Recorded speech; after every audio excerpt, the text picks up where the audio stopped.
umandar. Kasi nga yung loob.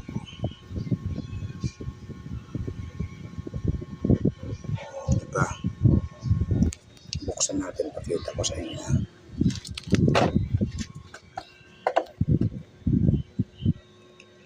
Kaya sabi ko sa inyo, kung meron kayong makitang langgam sa aircon ninyo na dumadaan, huwag niyong baliwalain. Kasi dadaan-daanin talaga yung aircon ninyo. Magugulat na kayo, ayaw na mag-power on.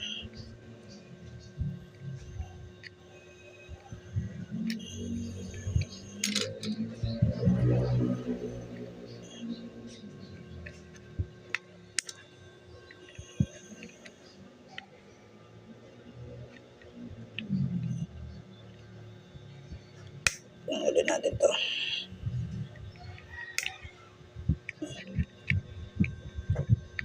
Kaya binenta na lang to ng may-ari.